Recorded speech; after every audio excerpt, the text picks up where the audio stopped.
बिस्मिल्लाहिर्रहमानिर्रहीम। अस्सलाम वालेकुम। पीरा, आप प्रोसिक्यूटर के हवाले से आपकी कुछ क्यूरीज थी जिनको लेके आप कंफ्यूज थे और प्रॉपर्ली अपनी स्टडी पे फोकस नहीं कर पा रहे थे, तो वो आपकी क्लियर करता जाऊं। आपकी सबसे पहली क्यूरी थी कि SPP5 क्या है, नेचर ऑफ जॉब क्या है, प्रोसिक्यूटर्स की रेस्पॉन्सिबिलिटीज और पावर्स में क्या आता है, उसकी ड्यूटीज क्या हैं, और PPSC का सिलेक्शन क्राइटेरिया क्या है, इंटरव्यू के लिए एक्सपीरियंस शेयर किया जाए, ऐसी टिप्स शेयर किए जाएँ जो आपके लिए हेल्पफुल रहें, और रेलेवेंट लॉज। तो सबसे पहले मैं आपको अगर बताऊं तो SPP5 इक्वल टू BPS15 है। स्पेशल पे पैकेज का बेनिफिट ये है कि आपको जो सैलरी या इंसेंटिव्स दिए जाएंगे वो इसके इक्वल जो BPS ग्रेड बनता है उससे ज़्यादा दिए जाएंगे। ठीक है। और आप SDEO जो कि ग्रेड 16 का अफसर होगा उसके अंडर आपने काम करना है। वहाँ पे हर स्टेशन पे एक प्रोसिक्यूटर होगा और इंचार्ज SDEO होगा स्टेशन का। अगर कोई बंदा डेपुटेशन पे PMS ऑफिसर आया हुआ है तो वो 17 में होगा। उसके अलावा जो आपकी मेन रेस्पॉन्सिबिलिटीज हैं, ड्यूटीज हैं, वो ये है कि on behalf of the department आपने before the court as a representative appear होना है। आपने आर्ग्यूमेंट करना है, केसेस को डिफेंड करना है, जितनी भी लिटिगेशन है उसकी रिटन स्टेटमेंट्स आपने तैयार करनी है और एविडेंस रिकॉर्ड करवाना है। चलान का अगर मैटर है तो चलान आप देखेंगे, लाइक जैसे ADPPs देखते हैं उसको आप पास करेंगे।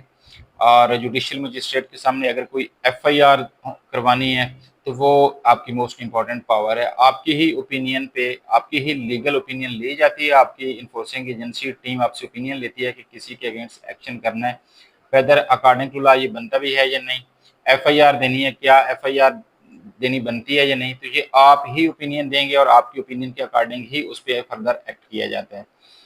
और उसके अलावा अगर कोई ऑर्डर पास हुआ है अगेंस्ट द डिपार्टमेंट, कोई जजमेंट आई है तो उसमें फर्दर अपील में जाना है या नहीं जाना, ये भी आपकी ही ओपिनियन पे होता है।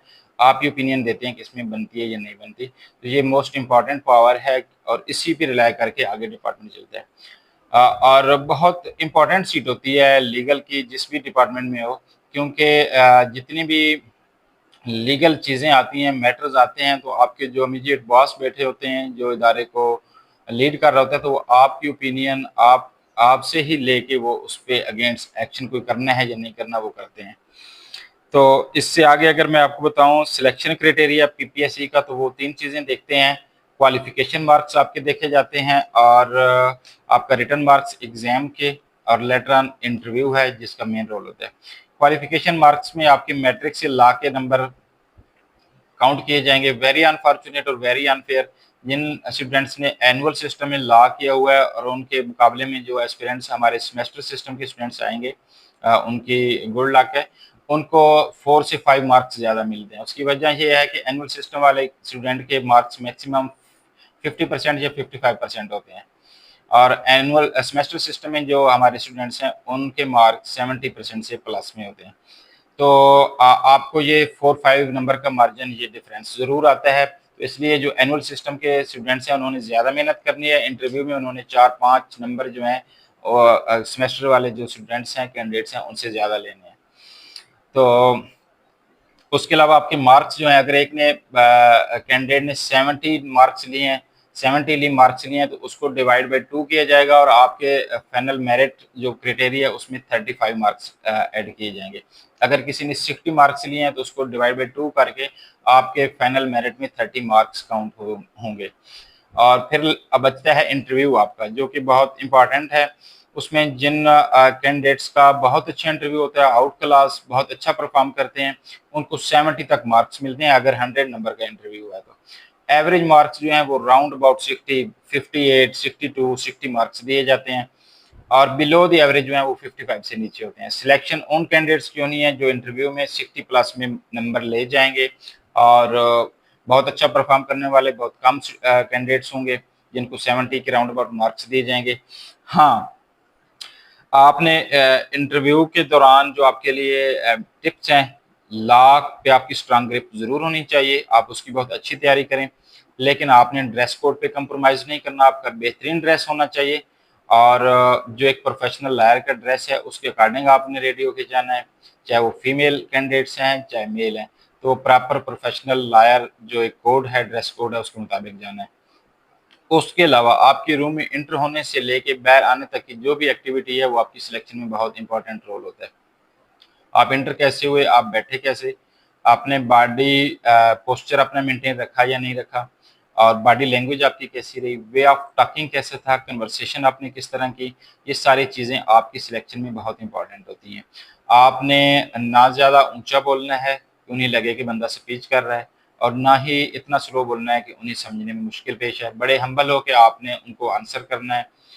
कोशिश करनी है कि आपकी टोटल कन्वर्सेशन इंग्लिश लैंग्वेज में हो। इंग्लिश हर किसी को आती है, हमारा जो सबसे बड़ा प्रॉब्लम है वो ये है कि हम प्रैक्टिस नहीं करते, हम शाय फील करते हैं। मेरी आपको सजेशन है, हम्बल मेरी सजेशन है कि आप डेली बेसिस पे मिरर के सामने चेयर रखें, वहाँ आप रिहर्सल करें। आपको इंग्लिश आती है, सिर्फ आप प्रैक्टिस नहीं कर रहे। आप अपने आप को इंट्रोड्यूस करवाएं, आप खुद से क्वेश्चन करें, खुद जवाब दें। आप 1-2 दफ़ा डेली ये रिहर्सल किया करें, इंशाल्लाह आपको कॉन्फिडेंस आ जाएगा। इंग्लिश बोलने में कोई प्रॉब्लम नहीं होती। जो बंदा लॉ ग्रेजुएट है उसके पास वोकैबुलरी भी है, सेंटेंस भी है, सिर्फ वो शायद फील इसलिए कर रहा होता है कि उसकी प्रैक्टिस नहीं होती। तो आपने ये रूटीन बना लें, जब तक आपका इंटरव्यू नहीं होता, इंशाल्लाह इसका आपको बेनिफिट होगा। और उसके अलावा जो है,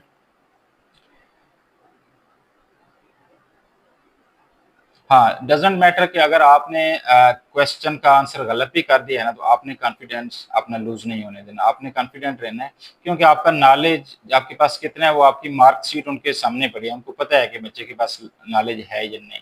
और आप चूँकि क्वालीफाई कर चुके हैं, तो इट मीन्स कि आपके पास लॉ का अच्छा नॉलेज है, आप एलिजिबल हैं, तो उन्होंने आपको इंटरव्यू के लिए कॉल किया, तो इसलिए आपने इंटरव्यू में इस चीज़ को लेके परेशान नहीं होना अगर आपने आंसर को गलत कर दिया। एक चीज़ जो मैंने पहले भी बताई है, आपने अपना एरिया ऑफ इंटरेस्ट ज़रूर बताना है। जो आप एरिया ऑफ इंटरेस्ट बताओगे, मेरा ये मानना है कि अगले 4 से 5 क्वेश्चंस आपसे उसी फील्ड में से किए जाएँगे। जब आप 4-5 क्वेश्चंस अपने फेवरेट फील्ड से आपसे किए जाएँ और आप उनका अच्छा आंसर करें, तो उसके बाद आपका सवाल ही पैदा नहीं होता कि कॉन्फिडेंस डाउन हो। तो इसलिए एरिया ऑफ इंटरेस्ट उनको ज़रूर देना है। वो वेदर आप क्रिमिनल लॉ में आप एक्सपर्ट हैं, आपकी एक्सपर्टीज़ ज़्यादा है या सिविल में ज़्यादा है। तो चूँकि क्वेश्चन तो आपसे दोनों लॉज़ में से होंगे, आपका नेचर ऑफ जॉब भी दोनों लॉज़ की है, आपने सिविल केसेस भी देखने हैं, क्रिमिनल नेचर के भी देखने हैं, इवन कि हाई कोर्ट के भी देखने हैं। और इसके अलावा जो रेलेवेंट लॉज़ हैं, वो अगर मैं आपको बताऊँ तो सीआरपी में से आपने इन्वेस्टिगेशन के चैप्टर तैयार करना है, चालान को आपने देख के जाना है, वारंट के बारे में जो आपको पूरा नॉलेज होना चाहिए, और trial, summary trial, surety bond, disposal of property, ये जो चैप्टर्स हैं, और बेल, ये चैप्टर्स जो हैं आपने अच्छे से तैयार करके जाने हैं। इसके अलावा अगर यूएसओ जो है वो पूरा इंपॉर्टेंट है और आपने उस पूरे से गो थ्रू होके जाना है। कॉन्स्टिट्यूशन के बारे में मेरी ये ओपिनियन है कि वहाँ पे जो बंदा पीपीएससी का रिप्रेजेंटेटिव बैठा होता है, चूँकि उसको डीपली लॉ पे स्ट्रांग ग्रिप नहीं होती, तो वो आपसे क्वेश्चन कॉन्स्टिट्यूशन से करता है अमूमन। और इसके अलावा जो है सिविल लॉ में से आपको प्लीडिंग्स, प्लेन, रिटर्न स्टेटमेंट के बारे में जो ऑर्डर्स हैं वो पढ़ के जाएँ। मोस्ट इम्पॉर्टेंट ये है कि आपने स्टे के जो रेलेवेंट ऑर्डर्स हैं उनको अच्छे से तैयार करके जाना है, क्योंकि आपकी सारी लिटिगेशन का जो प्रॉब्लम है भी वो स्टे पे। अगर वायलेटर्स जाके कोर्ट से स्टे ले लेते हैं और आप उस स्टे को वेकेट नहीं करवाते, तो इसका मतलब है आपकी लीगल प्रोसीडिंग्स में आप वीक रहे हैं। अगर आपने वो स्टे खत्म करवा दिया तो समझिए आपने इदारे के लिए बहुत अच्छा वर्क किया है। और बहुत सारी लिटिगेशन वहीं पे खत्म हो जाती है। अगर पार्टी को स्टे ग्रांट हो जाए तो फर्दर वो लिटिगेशन में आता है, अदरवाइज वो अपना विथड्रॉ ही कर लेता है पिटिशन भी। इसके अलावा आपको हाई कोर्ट पे भी केसेस फेस करने पड़ेंगे, जहाँ जहाँ हाई कोर्ट के बेंचेस हैं वहाँ पे लोगों को डोर स्टेप पे ये जो है फैसिलिटी होती है, तो वहाँ लोग मैक्सिमम रिट्स में भी जाते हैं। तो आपको रिट्स के बारे में जो है वो आपने पूरा उनसे गो थ्रू होके जाना है। तो इसके अलावा जो आपके पीरा के सिलेबस में मेंशन लॉज़ थे, छोटे-छोटे एक्ट हैं, उनसे भी गो थ्रू हो जाएँ। तो होप सो कि आपके जो क्यूरीज़ हैं वो क्लियर हो गई हैं। इसके बाद जो भी क्वेश्चन होगा आपका लॉ के हवाले से होगा, और जितना भी टाइम है आपने अपना स्टडी पे देना है। Thank you so much. अल्लाह हाफ़िज़।